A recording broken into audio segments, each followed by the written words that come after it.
بسم الله الرحمن الرحيم الحمد لله رب العالمين والصلاة والسلام على أشرف المرسلين وعلى آله وصحبه أجمعين. പള്ളിക്കൽ ബസാർ സുന്നി മസ്ജിദ് സംരക്ഷണ സമ്മേളനത്തിൽ സംബന്ധിച്ചിരിക്കുന്ന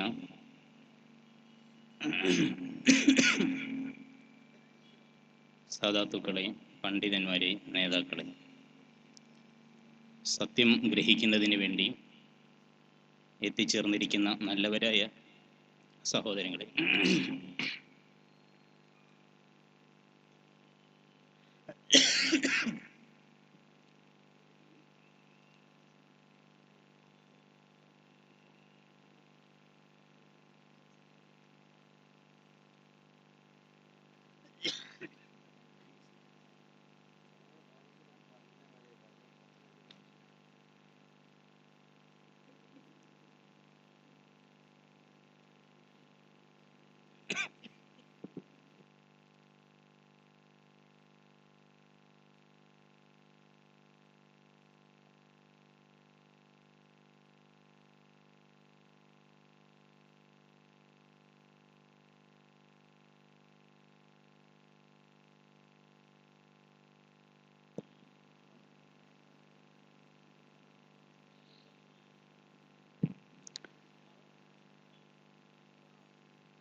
പള്ളിക്കൽ ബസാർ മസ്ജിദുമായി ബന്ധപ്പെട്ടാണ് ഈ സമ്മേളനം ഇവിടെ സംഘടിപ്പിച്ചിരിക്കുന്നത്. കുറച്ച് നാളുകളായി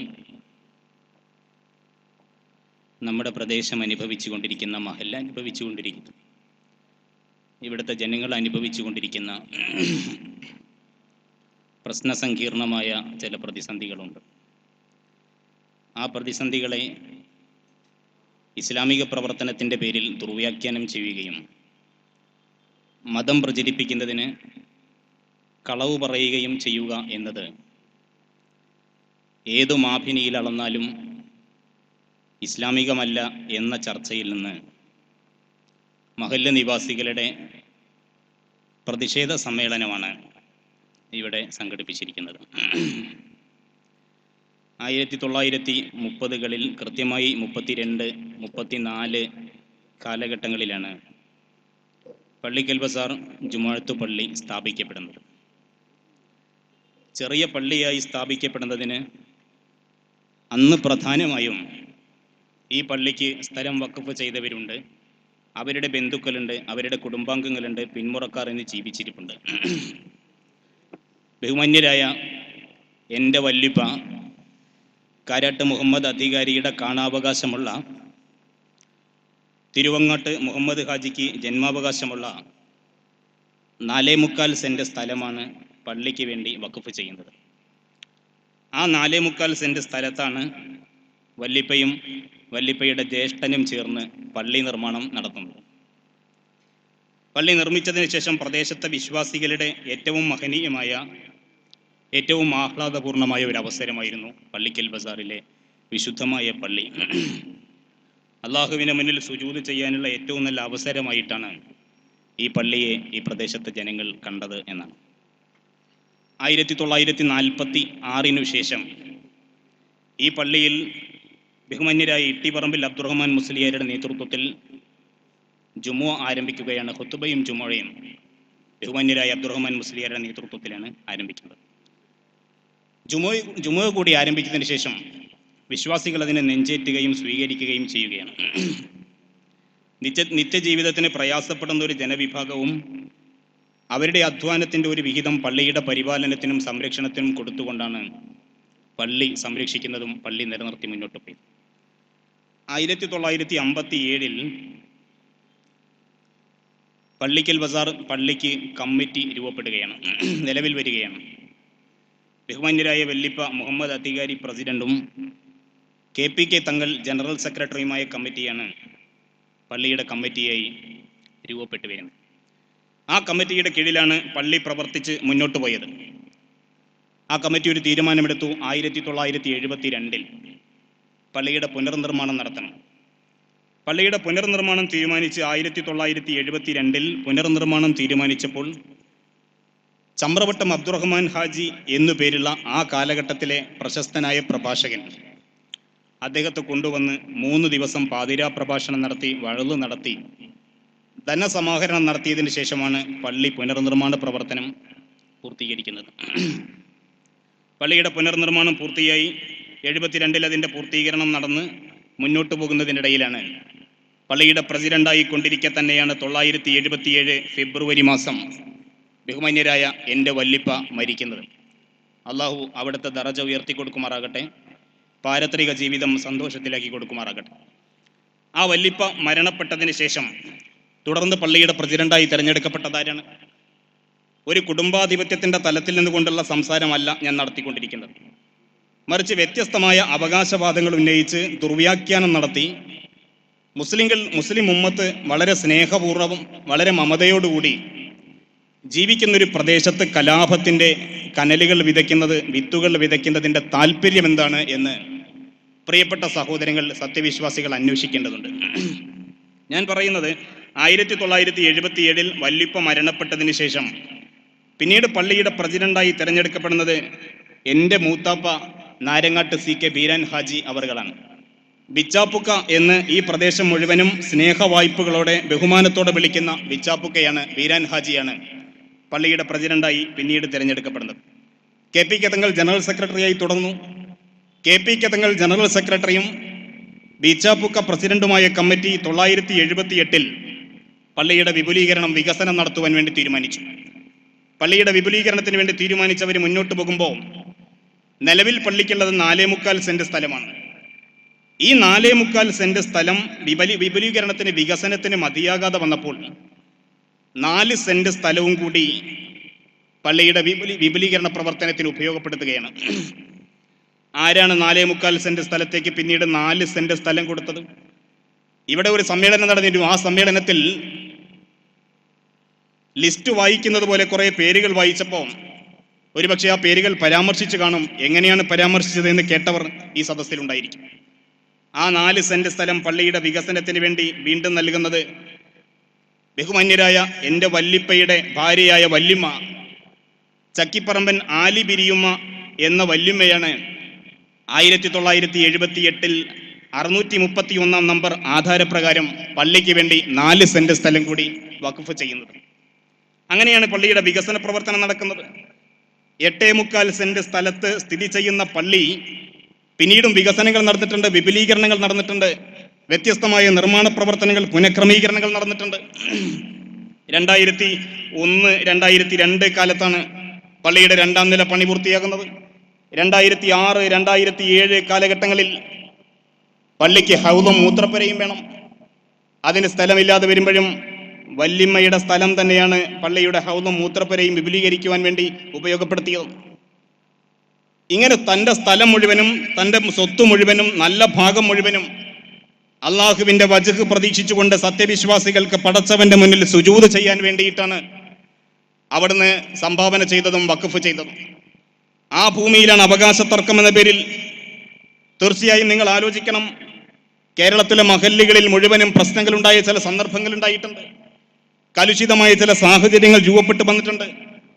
1989 സമസ്ത കേരള ജംഇയ്യത്തുൽ ഉലമയിൽ പിളർപ്പ് സംഭവിച്ചു. ബഹുമാനപ്പെട്ട സമസ്ത കേരള ജംഇയ്യത്തുൽ ഉലമയിൽ സംഭവിച്ച പിളർപ്പിന് ശേഷം കേരളത്തിലെ വിവിധ ഗ്രാമങ്ങളിൽ, തെരുവുകളിൽ, അങ്ങാടികളിൽ, മഹല്ലുകളിൽ പ്രശ്നസങ്കീർണമായ സാഹചര്യം രൂപപ്പെട്ടു വന്നു. അങ്ങനെ പ്രശ്നസങ്കീർണമായ സാഹചര്യങ്ങൾ ഉയർന്നു വന്നപ്പോഴും കേരളത്തിലെ മുഴുവൻ മഹല്ലുകൾക്കും മാതൃകയായി പള്ളിക്കൽ ബസാർ ജുമാഅത്ത് പള്ളിയും മഹല്ലും നിലനിന്നത് എങ്ങനെയാണ് ചരിത്രം അന്വേഷിക്കുവാൻ നമ്മൾ തയ്യാറാകണം. എങ്ങനെയാണ് പള്ളിക്കൽ ബസാറിലെ പള്ളിയും മഹല്ലും അഭിമാനകരമായി ഐക്യത്തോടെ മമതയോടെ നിലനിന്നത്? അന്ന് പള്ളിയുടെ പ്രസിഡന്റായിരുന്ന ബഹുമാന്യരായ മൂത്താപ്പ നാരങ്ങാട്ട് ബീരാൻ ഹാജിയും ജനറൽ സെക്രട്ടറി ആയിരുന്ന KP തങ്ങളും അവരുടെ നേതൃത്വത്തിലാണ് ചർച്ച നടന്നത്. ആ ചർച്ചയിൽ പിളർപ്പിന് ശേഷം ബഹുമാന്യരായ ഉപ്പ ഈ വേദിയിലിരിക്കുന്നുണ്ട്. ഉപ്പയുടെ സാന്നിധ്യം കൂടി ആ ചർച്ചയിൽ ഉണ്ടായിട്ടുണ്ട്. എന്താണ് ചർച്ചയുടെ തീരുമാനം? എന്താണ്? തുല്യ പ്രാതിനിധ്യത്തോടു കൂടി പള്ളിയും ഭരണവും മുന്നോട്ട് കൊണ്ടുപോകാം. AP വിഭാഗത്തിന്റെ 10 പ്രതിനിധികൾ EK വിഭാഗത്തിന്റെ 10 പ്രതിനിധികൾ മാന്യമായ ഒരു മഹല്ലിനെ കൈകാര്യം ചെയ്യാൻ മുന്നോട്ട് കൊണ്ടുപോകാം. ഇതാണ് ചർച്ചയിലെ തീരുമാനം. വിശദാംശങ്ങൾ അങ്ങനെയാണ്. അതിന്റെ അടിസ്ഥാനത്തിൽ AP വിഭാഗത്തിലെ 10 ആളുകളെയും EK വിഭാഗത്തിലെ 10 ആളുകളെയും ഉൾപ്പെടുത്തി 20 അംഗ കമ്മിറ്റി രൂപവൽക്കരിച്ചു. ആ 20 അംഗ കമ്മിറ്റിയുടെ പ്രസിഡന്റായി വീണ്ടും തെരഞ്ഞെടുക്കപ്പെട്ടത് മൂത്താപ്പയായ നാരങ്ങാട്ട് ബീരാൻ ഹാജി അവർകളാണ്. ജനറൽ സെക്രട്ടറിയായി തെരഞ്ഞെടുക്കപ്പെട്ടത് KPK തങ്ങളാണ്. ജോയിന്റ് സെക്രട്ടറിയായി തെരഞ്ഞെടുക്കപ്പെട്ടത് ബഹുമാന്യരായ എന്റെ പിതാവാണ്, ഉപ്പയാണ്. ഈ വേദിയിൽ സാന്നിധ്യമുണ്ടല്ലോ. ചരിത്രം അറിയുന്ന പൂർവ്വപിതാക്കന്മാർക്ക് തീർച്ചയായും അവർക്ക് അറിയാൻ പറ്റും. ഇതാണ് പള്ളിക്കൽ ബസാറിലെ ഐക്യത്തിന്റെ കഥ പറയാനുള്ളത്. മൂത്താപ്പ രോഗബാധിതനായി പ്രസിഡന്റ് സ്ഥാനത്ത് നിന്ന് വിരമിച്ചതിന് ശേഷം പിന്നീട് പ്രസിഡന്റായി 2001 തെരഞ്ഞെടുക്കപ്പെടുന്നത് എന്റെ പിതാവാണ്, എന്റെ ഉപ്പയാണ്. ഉപ്പയ്ക്ക് ശേഷം മൂത്താപ്പ ബഹുമാന്യരായ മുഹമ്മദ് മൊയ്ൻക, അദ്ദേഹമാണ് വീണ്ടും പ്രസിഡന്റായി തെരഞ്ഞെടുക്കപ്പെടുന്നത്. ഇന്ന് രോഗിയായി ചികിത്സയിലാണ്. അള്ളാഹു പൂർണ്ണമായ ശിഫ നൽകുമാറാകട്ടെ എന്ന് പ്രാർത്ഥിക്കുകയാണ്. മൂത്താപ്പയ്ക്ക് ശേഷം പിന്നീട് പള്ളിയുടെ പ്രസിഡന്റായി തെരഞ്ഞെടുക്കപ്പെടുന്നത് ഇന്ന് മഹല്ലിന്റെ പ്രസിഡന്റായി തുടരുന്ന ബഹുമാന്യരായ CK മജീദ് കെയാണ്. മജീദ് കെ വേദിയിലുണ്ട്. മജീദ് കെയാണ് പള്ളിയുടെ പ്രസിഡന്റായി പിന്നീട് തെരഞ്ഞെടുക്കപ്പെട്ടത്. മജീദ് ക പ്രസിഡന്റും ലിയാഖത്ത് അലി എന്ന പേരുള്ള വ്യക്തി ജനറൽ സെക്രട്ടറിയുമായ കമ്മിറ്റി തെരഞ്ഞെടുക്കപ്പെട്ടു. ആ കമ്മിറ്റിയും മാന്യമായി പ്രവർത്തിച്ചു കൊണ്ടിരിക്കുന്നതിനിടയിലാണ് മഹല്ലിൽ മനഃപൂർവ്വം പ്രശ്നങ്ങൾ സൃഷ്ടിക്കുന്നത്, പള്ളിയിൽ മനഃപൂർവ്വം പ്രശ്നങ്ങൾ ഉണ്ടാകുന്നത്. എങ്ങനെയാണ് പ്രശ്നങ്ങൾ ഉണ്ടാകുന്നത്? 2014 ഫെബ്രുവരി 26 വർക്കിംഗ് കമ്മിറ്റി ചേർന്നു. പള്ളിയുടെ വർക്കിംഗ് കമ്മിറ്റി ചേർന്നപ്പോൾ അതിലൊരു തീരുമാനം വന്നു, ജനറൽ ബോഡി വിളിക്കണം. ജനറൽ ബോഡിക്ക് കണക്ക് ഓഡിറ്റ് ചെയ്യാൻ കൊടുക്കണം. ആ കണക്ക് ഓഡിറ്റ് ചെയ്യാൻ കൊടുത്തത് തിരിച്ചു വാങ്ങാതെ ജനറൽ സെക്രട്ടറി നീട്ടിക്കൊണ്ടുപോയി ഉപജാപങ്ങൾ നടത്തി. സ്വകാര്യമായി പള്ളി കയ്യേറ്റം ചെയ്യാനുള്ള, പള്ളി പിടിച്ചടക്കാനുള്ള വ്യത്യസ്തമായ പ്രവർത്തനങ്ങളാണ് ലിയാഖത്ത് അലിയുടെ നേതൃത്വത്തിൽ ഉപജാപങ്ങളിലൂടെ നടന്നത്. നമ്മൾ ആലോചിക്കണം, അന്വേഷിക്കണം. തീർച്ചയായും വിടുവായത്തം വിളമ്പി മഹല്ല് നിവാസികൾക്കിടയിൽ പരസ്പരം സംഘർഷത്തിന്റെ വിത്തു വിതയ്ക്കുന്നവർ ഒന്ന് ചരിത്രത്തിലേക്ക് പരതുവാൻ തയ്യാറാകണം. എന്താണ് സംഭവിച്ചത്? പള്ളിയുടെ ബൈലോ പ്രകാരം പള്ളിയുടെ രേഖകൾ എവിടെ സൂക്ഷിക്കണമെന്ന് പറയുന്നുണ്ട്? പള്ളിയുടെ ഓഫീസിൽ സൂക്ഷിക്കണമെന്നാണ്. പള്ളിയുടെ ഓഫീസിൽ സൂക്ഷിക്കേണ്ട ബൈലോ എങ്ങനെയാണ് സമസ്താലയത്തിലെത്തിയത്, ചെമ്മാട്ട ദാറുൽ ഹുദയിലെത്തിയത്? പ്രിയപ്പെട്ട മഹല്ല് നിവാസികൾ ചോദിക്കുന്ന ചോദ്യം അതാണ്. ആരാണിത് കൈകാര്യം ചെയ്തത്, കൃത്രിമത്വം കാണിച്ചത്? പള്ളിയുടെ ഓഫീസിൽ സൂക്ഷിക്കേണ്ട രേഖകൾ മുഴുവനും പള്ളി കമ്മിറ്റിക്ക് പുറത്തുള്ള 5 ആളുകൾക്ക് കൈമാറ്റം ചെയ്തു. അവര് പോയി വഖഫ് ബോർഡിൽ പരാതിപ്പെട്ടു. വഖഫ് സ്വത്തുക്കൾ അന്യാധീനപ്പെടുന്നു എന്ന് പറഞ്ഞ് മഹല്ലിനെതിരെ വ്യാജ കേസ് ഫയൽ ചെയ്തു. എന്നിട്ട് മഹല്ലിൽ കലാപം ആരംഭിക്കുകയാണ്, പ്രശ്നം ആരംഭിക്കുകയാണ്. അങ്ങനെ വഖഫ് ബോർഡിൽ പരാതി കൊടുത്ത്, കേസ് കൊടുത്ത് മഹല്ലിനെ ഛിദ്രതയുടെയും ശിഥിലതയുടെയും ഭൂമികയാക്കി പരിവർത്തിപ്പിക്കുവാനുള്ള ശ്രമമുണ്ടായപ്പോൾ ബഹുമാന്യരായ എന്റെ പിതാവ് അന്ന് സെക്രട്ടറി ആയിരുന്ന ലിയാഖത്ത് അലിയോട്, അതുപോലെ പൊയ്ലി മുഹമ്മദ് കയോട് വീട്ടിൽ വെച്ച് നേരിട്ട് സംസാരിച്ചു. എന്തിനാണ് പ്രശ്നങ്ങൾ സൃഷ്ടിക്കുന്നത്? നമുക്ക് സമാധാനപൂർണമായി പരിഹരിച്ചുകൂടെ? വ്യത്യസ്തമായ സങ്കീർണമായ ഘട്ടങ്ങളിൽ പോലും ഐക്യത്തോടെ, മമതയോടെ, സഹിഷ്ണുതയോടെ പോയൊരു മഹല്ലിൽ എന്തിനാണ് പ്രശ്നങ്ങൾ സൃഷ്ടിക്കുന്നത്? നമുക്ക് സമാധാനത്തിന്റെ വഴി അന്വേഷിച്ചുകൂടെ എന്ന് ചോദിക്കുമ്പോൾ അവര് പറഞ്ഞ മറുപടി തീർച്ചയായും പറ്റില്ല എന്നാണ്. അതിനാവില്ല, AP വിഭാഗവുമായി സഹകരിച്ചുകൊണ്ട് മുന്നോട്ട് പോകാൻ കഴിയില്ല എന്നാണ്. പള്ളിയുടെ രേഖകൾ മാത്രമല്ല, പള്ളിയുടെ പരിപാലനത്തിന് വേണ്ടി സ്വരൂപിച്ച 3 ലക്ഷത്തിലധികം വരുന്ന രൂപയും പള്ളിയിൽ നിന്ന് അപഹരിച്ചു കൊണ്ടുപോയതാരാണ്? ഒന്നുകൂടി സുവ്യക്തമായി പറയണമെന്ന് താല്പര്യപ്പെടുകയാണ്. പള്ളിയുടെ പുനർനിർമ്മാണത്തിന് വേണ്ടി ഫണ്ട് തികയാതെ വന്ന ഘട്ടത്തിൽ ബഹുമാന്യരായ സുദ്ദീഖ് ഹാജിയുടെ നേതൃത്വത്തിൽ കാരന്തൂര് മർക്കസു സഖാഫത്ത് സുന്നയയിൽ ചെന്നു. ബഹുമാന്യരായ ശൈഖുന AP ഉസ്താദിന്റെ സാന്നിധ്യത്തിൽ ചെന്നു. പള്ളിയുടെ പുനർനിർമ്മാണത്തിന് ഫണ്ട് വേണം. 1,80,000 രൂപ പള്ളിക്കൽ ബസാറിൽ ഇന്ന് തല ഉയർത്തി നിൽക്കുന്ന പള്ളിയുടെ പുനർനിർമ്മാണത്തിന് ബഹുമാന്യരായ ശൈഖുന കാന്തപുരം ഉസ്താദ് കൊടുത്തു. 1,80,000 AP ഉസ്താദ് കൊടുത്തതിന് പുറമെ ഉസ്താദിന്റെ കെയറോഫിൽ ചാലിയം കരീം ഹാജിയുടെ സാന്നിധ്യത്തിൽ നേതൃത്വത്തിൽ 1,50,000 രൂപയും കൊടുത്തു. ഈ പണം മുഴുവനും പള്ളിയുടെ നിർമ്മാണത്തിന് വേണ്ടി വിനിയോഗിക്കുന്നതിന് പകരം പള്ളിയിൽ നിന്ന് പണവും രേഖകളും അപഹരിച്ചു കൊണ്ടുപോയി പള്ളി കമ്മിറ്റിക്ക് പുറത്തുള്ള 5 ആളുകൾക്ക് കൊടുത്ത് അവര് പള്ളിക്കെതിരെ കേസ് ഫയൽ ചെയ്യുകയാണ്. മഹല്ലിൽ പ്രശ്നങ്ങൾ ആരംഭിക്കുകയാണ്. സമാധാനപൂർണമായ ഒരു മഹല്ലിൽ പ്രശ്നങ്ങൾ ഉണ്ടാകരുത് എന്ന് ഞങ്ങൾക്ക് താല്പര്യമുണ്ടായിരുന്നു. അതുകൊണ്ട് മുട്ടേണ്ട വാതിലുകൾ മുഴുവനും ഞങ്ങൾ മുട്ടി. അന്ന് ജനറൽ സെക്രട്ടറി ആയിരുന്ന ലിയാഖത്ത് അലിയുടെ വീട്ടിൽ ഞങ്ങൾ ചെന്നു, ഞങ്ങളുടെ പ്രതിനിധികൾ ചെന്നു. ബഹുമാന്യരായ സുദ്ദീഖ് ഹാജി വേദിയിലുണ്ട്, അതുപോലെ തന്നെ കളരിക്കൽ അബുക്ക വേദിയിലുണ്ട്. അവര് നേരിട്ട് ചെന്നു. ഇവിടെ പ്രശ്നങ്ങൾ ഉണ്ടാകരുത് എന്ന നല്ല ബുദ്ധി കൊണ്ട് ഞങ്ങൾ ലിയാഖത്ത് അലിയുടെ വീട്ടിൽ ചെന്നുകൊണ്ട് സംസാരിച്ചു. പ്രശ്നങ്ങൾ ഉണ്ടാക്കരുത്, സമാധാനപരമായി നമുക്ക് ഒത്തുതീർക്കണം. എന്തെങ്കിലും പ്രശ്നങ്ങൾ ഉണ്ടെങ്കിൽ അനുരഞ്ജനത്തിന് തയ്യാറാകണം. പ്രശ്ന പരിഹാരത്തിന് വേണ്ടിയാണ് ഞങ്ങൾ വാതിലുകൾ മുട്ടാൻ തയ്യാറായത്. ലിയാഖത്ത് അലി പറഞ്ഞ മറുപടി ഈ സമൂഹത്തിന് മുന്നിൽ ഞാൻ സൂചിപ്പിക്കുകയാണ്. അപാരമായ തൊലിക്കട്ടിയോടുകൂടിയാണ് അദ്ദേഹം സംസാരിച്ചത്. ഞങ്ങളുടെ സംഘടനാപരമായ തീരുമാനമാണ്, നേതൃത്വത്തിന്റെ നിർദ്ദേശമാണ്. പരിഹാരത്തിന്റെ വഴി അന്വേഷിക്കാൻ ഞങ്ങൾ തയ്യാറല്ല. കേരളത്തിലെ മുഴുവൻ മഹല്ലുകളിൽ നിന്നും കാന്തപുരം വിഭാഗത്തെ പടിയടച്ച് പിണ്ടം വെക്കണമെന്നത് സംഘടനാപരമായ തീരുമാനമാണ്. ഞങ്ങൾ ചർച്ചയ്ക്ക് തയ്യാറല്ല എന്നാണ് അന്ന് ജനറൽ സെക്രട്ടറി ആയ ലിയാഖത്ത് അലി സംസാരിച്ചത്. നിങ്ങൾ ആലോചിക്കണം, ഗൗരവതരമായി അന്വേഷിക്കണം. എവിടെയാണ് മസ്തുലഹത്തിന്റെ വഴിയടഞ്ഞു പോയത്? സമാധാനത്തിന്റെ വഴിയടഞ്ഞു പോയത് എവിടെയാണ്? ഐക്യത്തിന്റെ വഴിയടഞ്ഞു പോയത് എവിടെയാണ്? AP വിഭാഗത്തിന്റെ പ്രതിനിധികൾ പള്ളിയിൽ പോയി കലാപം അഴിച്ചുവിട്ടതല്ല, മഹല്ലിൽ വന്ന് വ്യാജ രജിസ്ട്രേഷൻ നടത്തിയതല്ല, ജനറൽ ബോഡി പോലും വിളിക്കാതെ മാന്യമായി മഹല്ല് നിവാസികളോടുള്ള മര്യാദ പോലും നിറവേറ്റാതെ, ധാർമ്മികമായ അവകാശങ്ങൾ പോലും നിറവേറ്റാതെ മുന്നോട്ട് പോയപ്പോഴാണ് പരിഹരിക്കാനാവില്ല എന്ന് പറഞ്ഞിടത്താണ്. തുടർന്ന് നടന്ന മസ്തുലഹത്ത് ചർച്ചകളിൽ നിന്ന് പോലും പിന്തിരിഞ്ഞപ്പോഴാണ് പള്ളിയിൽ വെച്ച് പരസ്യമായി ജനറൽ ബോഡി സംഘടിപ്പിക്കപ്പെടേണ്ടി വന്നത്. CK അബ്ദുൽ മജീദ് പ്രസിഡന്റും ലത്തീഫ് ജനറൽ സെക്രട്ടറിയുമായി കമ്മിറ്റി തെരഞ്ഞെടുക്കപ്പെടേണ്ടി വന്നത്. നിങ്ങൾ ആലോചിക്കണം, ഇതാണ് സത്യാവസ്ഥ. മസ്ലഹത്ത് ചർച്ചകൾ നാട്ടിൽ എത്ര നടന്നു? അനുരജ്ഞന ശ്രമങ്ങൾ എത്ര എണ്ണം ഉണ്ടായി? എങ്ങനെയായിരുന്നു മസ്ലഹത്ത് ചർച്ചകളോടുള്ള ഇവരുടെ സമീപനം? എന്തായിരുന്നു ഇവരുടെ നിലപാടുകൾ? എന്തായിരുന്നു? നാരങ്ങാട്ട് ജലീൽക്കയും കടൂര് ശിഹാബും അവരുടെ നേതൃത്വത്തിൽ ചർച്ചകൾ നടന്നല്ലോ. ആ മധ്യസ്ഥ ചർച്ചയിൽ നിന്ന് ഇറങ്ങിപ്പോയതാരാണ്? അതിൽ നിന്ന് മാത്രമല്ലല്ലോ, തിരൂരങ്ങാടി CIയും തേഞ്ഞിപ്പലത്തെ SIമാരും ഒരുമിച്ച് പറഞ്ഞൊരു കാര്യമുണ്ട്: തുല്യ പ്രാതിനിധ്യത്തോടെ മുന്നോട്ട് പോകാം, പാതിയുമായി മുന്നോട്ട് പോകാം. അവര് പറഞ്ഞല്ലോ, പറ്റില്ല, AP വിഭാഗവുമായി സഹകരിച്ച് മുന്നോട്ട് പോകാൻ തയ്യാറല്ല. നാട്ടിലെ രാഷ്ട്രീയ പ്രസ്ഥാനങ്ങൾ വന്നല്ലോ. CPIഎമ്മിന്റെ നേതൃത്വത്തിൽ ചർച്ചകളുണ്ടായി, CPIയുടെ നേതൃത്വത്തിൽ ചർച്ചകളുണ്ടായി, കോൺഗ്രസിന്റെ നേതൃത്വത്തിൽ ചർച്ചകളുണ്ടായി, ഇന്ത്യൻ നാഷണൽ ലീഗിന്റെ നേതൃത്വത്തിൽ ചർച്ചകളുണ്ടായി.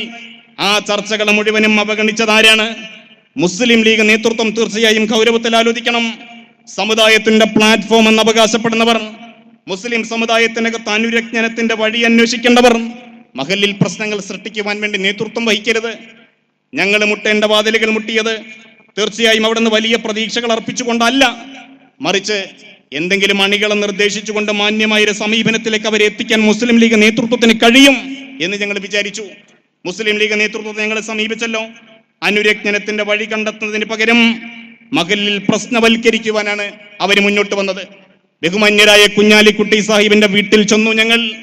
നിങ്ങൾ അറിയണം, പ്രിയപ്പെട്ട ജനങ്ങൾ അറിയണം, ബഹുമാന്യരായ കുഞ്ഞാലിക്കുട്ടി സാഹിബിന്റെ വീട്ടിൽ ചെന്നു ഞങ്ങളുടെ പ്രതിനിധികൾ. കുഞ്ഞാലിക്കുട്ടി സാഹിബിനോട് പറഞ്ഞു, ഞങ്ങളുടെ മഹല്ലിൽ അഭിമാനകരമായി മുന്നോട്ട് പോയ മഹല്ലാണ്. 3-4 പേര് കൂടി പരാതി കൊടുത്ത് മഹല്ലിൽ ഛിദ്രത സൃഷ്ടിക്കുകയാണ്. താങ്കൾ ഏറ്റെടുക്കണം പ്രശ്നപരിഹാരത്തിന്റെ വഴി. എന്താണ് കുഞ്ഞാലിക്കുട്ടി സാഹിബ് പറഞ്ഞ മറുപടി?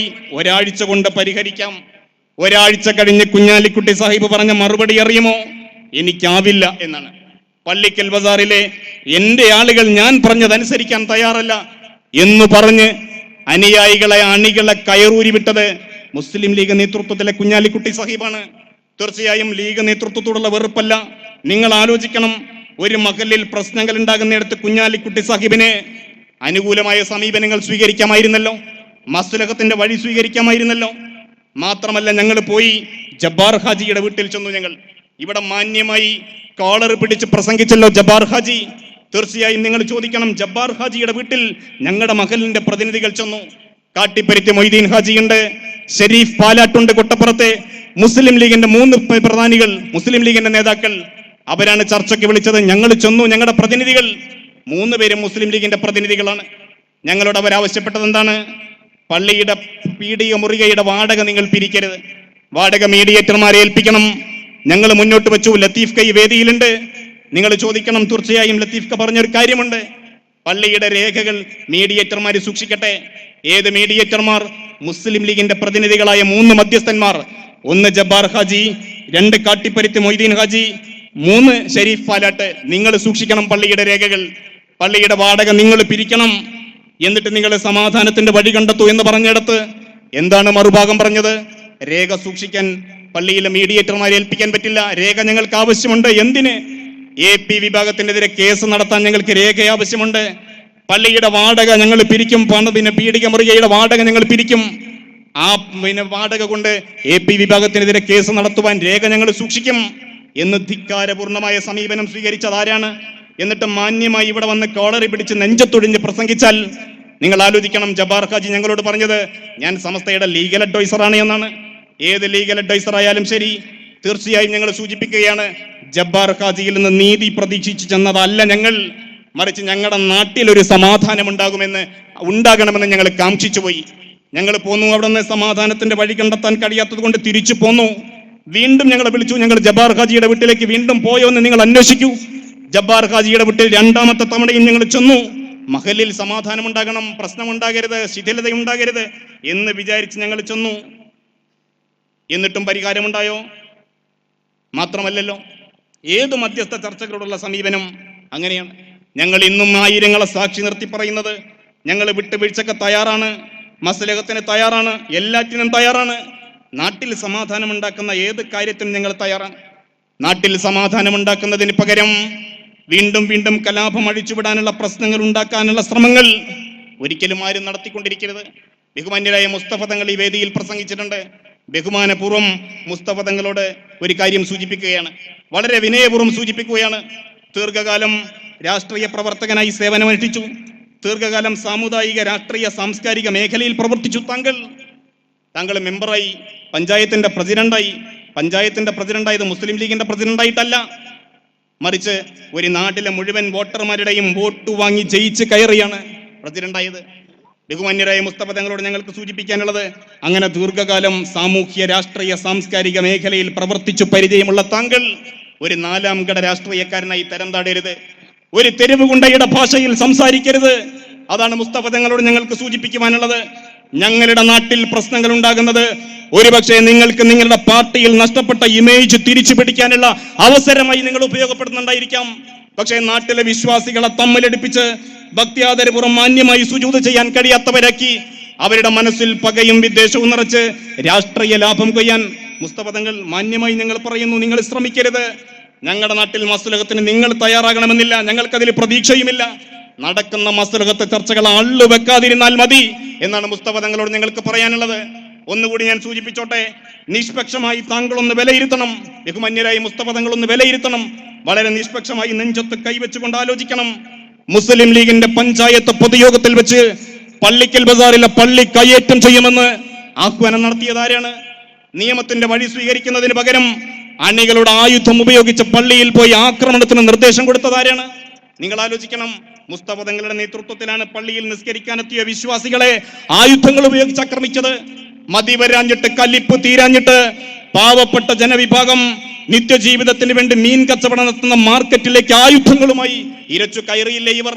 ആരാ നിർദ്ദേശം കൊടുത്തത്? പരസ്യമായി നിർദ്ദേശം കൊടുത്തു മുസ്തഫ തങ്ങൾ, സോഷ്യൽ മീഡിയയിലൂടെ നിർദ്ദേശം കൊടുത്തു, FB-യിൽ അഭിമാനകരമായി പോസ്റ്റ് ഇട്ടു, വാട്സപ്പിൽ അഭിമാനകരമായി പ്രചരിപ്പിച്ചു. കാട്ടാള തുല്യമായ തന്റെ അണികളെ 4 ഭാഗത്തു നിന്നും വലിച്ചു കൊണ്ടുവന്ന പാവപ്പെട്ട ജനവിഭാഗത്തെ ആക്രമിക്കുവാനുള്ള നിർദ്ദേശം കൊടുക്കുന്നത് മുസ്തഫ തങ്ങളുടെ നേതൃത്വത്തിലാണ്. മസ്ലഹത്തിന് താങ്കൾ ശ്രമിച്ചില്ലെങ്കിലും നടക്കുന്ന മസ്ലഹത്തുകൾ അള്ളുവെക്കാതിരിക്കാനുള്ള നല്ല ബുദ്ധി താങ്കൾക്കുണ്ടാകണമെന്ന് അന്യമഹല്ലത്തുകാരനായ മുസ്തഫ തങ്ങളോട് മാന്യമായ ഭാഷയിൽ നിങ്ങൾ സൂചിപ്പിക്കുകയാണ്. ഒന്നുകൂടി ഞങ്ങൾ സൂചിപ്പിക്കുന്നു, CCTV സ്ഥാപിച്ചുകൊണ്ട് മഹല്ല് നിവാസികളെ നിരീക്ഷിക്കുവാൻ എത്ര കാലം കഴിയും നിങ്ങൾക്ക്? എത്ര കാലം കഴിയും CCTV സ്ഥാപിച്ച് മഹല്ല് നിവാസികളെ നിരീക്ഷിക്കുവാൻ? നിങ്ങൾക്ക് എത്ര കാലം കഴിയും? ഭക്തി നിർഭരമായി പള്ളിയിൽ സുജൂദ് ചെയ്യുവാൻ CCTV സ്ഥാപിച്ചുകൊണ്ട് എത്ര കാലം കഴിയുമെന്ന് നിങ്ങൾ ആലോചിക്കണം. പള്ളിയിൽ ആയുധങ്ങൾ സംഭരിച്ചു വെച്ച് 4 ഭാഗത്തുമുള്ള മുസ്ലിം ലീഗിന്റെയും യൂത്ത് ലീഗിന്റെയും ചേളാരികളുടെയും ഗുണ്ടകളെ സ്ഥാപിച്ച് പള്ളിയിൽ നിസ്കരിക്കാൻ വരുന്നവരെ കയ്യേറ്റം ചെയ്യാൻ വേണ്ടി ആയുധങ്ങൾ സംഭരിച്ച് കാത്തിരിക്കാൻ എത്ര കാലം കഴിയും? നിങ്ങൾ ആലോചിക്കണം, ഗൗരവതരമായി ആലോചിക്കണം. ഞാൻ പറഞ്ഞുകൊണ്ടിരിക്കുന്നത് ഏകപക്ഷീയമായ സംസാരമല്ല. പള്ളിക്കൽ ബസാറിലെ ജുമാഅത്ത് പള്ളിയുമായി ബന്ധപ്പെട്ട് 3 പ്രസംഗങ്ങൾ ഞാനും നടത്തിയിട്ടുണ്ട് പള്ളിക്കൽ ബസാറിൽ. തീർച്ചയായും നിങ്ങൾ ആലോചിക്കണം, എവിടെയും നിങ്ങൾ അപമാനകരമായ വൃത്താന്തങ്ങൾ വിശേഷിപ്പിച്ചിട്ടില്ല, ആരെയും വ്യക്തിഹത്യ നടത്തിയിട്ടില്ല, പ്രശ്ന സങ്കീർണമായി കാലങ്ങളോളം മുന്നോട്ട് പോയതിനു ശേഷവും മസ്ലഹത്ത് ചർച്ചകളോട് മാത്രമല്ല, നടന്നുകൊണ്ടിരിക്കുന്ന ചർച്ചകളെ മാന്യമായി സമീപിക്കുവാൻ പോലും തയ്യാറാകാതെ ഒരു ജനസമൂഹത്തെ അഴിച്ചുവിട്ടുകൊണ്ട് ആക്രമണത്തിന് നിർദ്ദേശം കൊടുക്കുന്നതിനെ എന്ത് ഇസ്ലാമിക പ്രവർത്തനം എന്ന് വിളിക്കും? എന്ത് ഇസ്ലാമിക ദഅവത്ത് എന്ന് വിളിക്കും? എന്ത് പള്ളി പരിപാലനം എന്ന് വിളിക്കും എന്ന് ചോദിക്കുവാൻ ഞങ്ങൾ സ്വാഭാവികമായും താല്പര്യപ്പെടുകയാണ്. ഞങ്ങളെ സംബന്ധിച്ചിടത്തോളം കേരളത്തിൽ 1989 ശേഷം സമസ്ത കേരള ജംഇയ്യത്തുൽ ഉലമയിലുണ്ടായ പിളർപ്പിന് ശേഷം ബഹുമാന്യരായ പ്രശസ്തരായ പണ്ഡിത നേതൃത്വത്തിന്റെ തണലിലാണ് ഞങ്ങൾ മുന്നോട്ട് പോയത്. ആക്രമണത്തിന് അവരെ ഞങ്ങൾക്ക് നിർദ്ദേശം തന്നിട്ടില്ല, വ്യക്തിഹത്യക്ക് അവർ നിർദ്ദേശം തന്നിട്ടില്ല, പരദൂഷണത്തിന് അവർ നിർദ്ദേശം തന്നിട്ടില്ല. അഭിമാനകരമായി ആരാധനയിൽ അധിഷ്ഠിതമായി ഇസ്ലാമിക ദഅവത്തിന്റെ വഴി അന്വേഷിക്കുവാൻ, അതാണ് ഞങ്ങളുടെ പണ്ഡിത ശ്രേഷ്ഠർ ഞങ്ങളെ പഠിപ്പിച്ചത്. ആ വഴിയാണ് ഞങ്ങൾ മുന്നോട്ട് പോയത്. അതേസമയം മാന്യമായി മുന്നോട്ട് പോകുന്ന ഞങ്ങളെ നെഞ്ചിൽ കുത്തുവാനും ഞങ്ങളെ അഭിമാനത്തെ കളങ്കപ്പെടുത്തുവാനും വന്നാൽ രണ്ട് കൈയും കെട്ടി കാത്തു നിൽക്കുന്ന കാലം കഴിഞ്ഞിട്ടുണ്ട് എന്ന് മാന്യമായി മാത്രം സൂചിപ്പിക്കുകയാണ്. ഞങ്ങളാരും തൽക്കാലം ഇത് അവസാനിപ്പിച്ചു പോകണമെന്ന് വിചാരിക്കുന്നവരല്ല. ഞങ്ങളുടെ ബാപ്പ വല്ലിപ്പമാരുണ്ടാക്കിയ പള്ളിയിൽ അള്ളാഹുവിന്റെ മുന്നിൽ സുജൂദ് ചെയ്യാനുള്ള അവസരം ഞങ്ങൾക്ക് നിഷേധിക്കപ്പെട്ടാൽ ആരാധനാ സ്വാതന്ത്ര്യത്തിന് വേണ്ടി ഏതറ്റം വരെയും പോകാൻ ഞങ്ങൾ സന്നദ്ധരാണ് എന്ന് നിങ്ങൾ സൂചിപ്പിക്കുകയാണ്. ഞങ്ങൾ അങ്ങനെയാണ് ജനിച്ചു വന്നത്. ഏതെങ്കിലും ഏമാന്മാര് കെട്ടിവെച്ച വിരിച്ചു വെച്ച പട്ടുമെത്തയിൽ ജനിച്ചു വന്നവരല്ല ഞങ്ങൾ. ഉള്ളറയ്ക്കുന്ന തെറിപ്പാട്ട് വർഷങ്ങൾ കേട്ട് നിങ്ങൾ ഉയർത്തിയ ആയുധമുനകളുടെ മുന്നിൽ പിടിച്ചു നിന്നാണ് ഈ പ്രസ്ഥാനം പടർന്നു പന്തലിച്ചതും മുന്നോട്ട് പോയതുമെന്ന് മാത്രം സൂചിപ്പിച്ചുകൊണ്ട് ഞാൻ എൻ്റെ കർത്തവ്യത്തിലേക്ക് കടക്കുകയാണ്. ഈ വേദിയിൽ സ്വാഗതം ആശംസിക്കുകയാണ്. എന്നിൽ അർപ്പിതമായ കർത്തവ്യം ബഹുമാന്യരായ സമസ്ത കേരള ജംഇയ്യത്തുൽ ഉലമയുടെ സെക്രട്ടറി ശൈഖുന പൊന്മള ഉസ്താദ് ഈ സമ്മേളനത്തിന്റെ ഉദ്ഘാടന കർമ്മം നിർവഹിക്കും. ആദരപൂർവ്വം ഉസ്താദ് അവരുടെ വേദിയിലേക്ക് സ്വാഗതം ചെയ്യുകയാണ്. വേദിയിൽ പ്രാർത്ഥന നിർവഹിച്ച സയ്യിദ് ഫളിൽ ഹസനി തങ്ങൾ സ്വാഗതം ചെയ്യുന്നു. അധ്യക്ഷത വഹിക്കുന്ന ബഹുമാന്യരായ കെ മുഹമ്മദ് കോയ സഖാഫി വേദിയിലേക്ക് സ്വാഗതം ചെയ്യുന്നു. Sayyid Sharafuddin Jamalullaili Thangal, Vadasseri Hasan Musliyar, Muhammad master Paravur, M Abubakar master Pattikkal, Siddiq Saqafi Ariyur തുടങ്ങി അഷ്റഫ് മുസ്ലിയാർ ഒളവട്ടൂർ, വ്യത്യസ്തരായ നേതാക്കൾ ഇവിടെയുണ്ട്. മഹലിന്റെ president C K Abdul Majeed ക, general secretary C K Latheef ക തുടങ്ങിയ മഹല്ല് ഭാരവാഹികൾ, കാരണവന്മാർ, നല്ലവരായ സഹോദരങ്ങൾ, അതോടൊപ്പം ഈ സമ്മേളനത്തിന്റെ വിവിധങ്ങളായ സൗകര്യങ്ങൾ ഒരുക്കി തന്ന വിവിധങ്ങളായ ആളുകൾ, പ്രത്യേകിച്ച് നിയമപാലകർ, എല്ലാവരെയും ചടങ്ങിലേക്ക് സ്വാഗതം ചെയ്തുകൊണ്ട് അധ്യക്ഷ സ്ഥാനത്തേക്ക് ബഹുമാന്യരായ ഇ കെ മുഹമ്മദ് കോയ സഖാഫി ഉസ്താദിനെ ക്ഷണിച്ചുകൊണ്ട് വാഹിറ ദഅ്വാനാ അൽഹംദുലില്ലാഹി റബ്ബിൽ ആലമീൻ. അസ്സലാമു അലൈക്കും.